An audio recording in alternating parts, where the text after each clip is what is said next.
So in my view, I don't know whether this is good or not, this is not going to hold.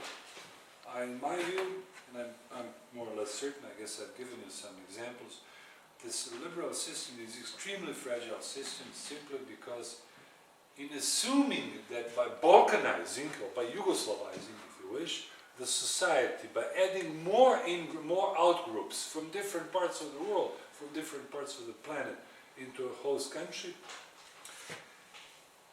it has not, the liberal system has not actually alleviated the pressure, it has not actually solved the problem, it has created the problem. So the problem is a true balkanization, the problem is a possibility of a real racial war on a large scale level. It can take different turns. It can be a low intensity conflict, it can be just like shootings between, let's say, the Kurds who live in Frankfurt against the Turks, or for instance the Moroccans against the Somalis, because they don't get along, they hate each other. Or it can take a nasty turn in some different forms. It can become a war. I cannot speculate about this, but it's definitely one thing I'm certain 100% is that the liberal system, and keep that in mind, is an extremely fragile system. Because of this, and because of this dogma of the free market, I call it the theology of the free market, we have seen recently what's going on, and should I be happy or not, I don't know, but what's going on now in the United States of America is of systemic nature. It's not something of a passing superficial nature. And I'm pretty much certain that, not in the months to come, but certainly within a year or two, we shall see some huge changes in the United States of America. I don't want to sound like a prophet. I don't know what type this will look like, but quote me on that. If we get together 2 years down the road, I'm sure we shall see. You will tell me, Tom, you were right in your projections. Although I don't know exactly the scenario. And of course, I'm quite certain that in Europe the same thing will happen, because after all, the European Union is the replica of the United States of America in its own fashion, of course. So, what can I tell you, dear friends? I'm expecting some of your questions and answers afterwards.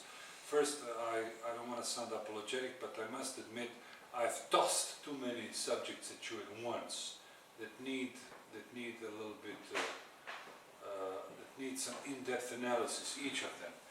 And I would certainly appreciate, given the immense nature of this topic, if you have some specific questions, I'll be very happy to answer. Last but not least, what I can tell you between us and on a casual level, get rid of those guilt feelings. Get rid of those self-censorships.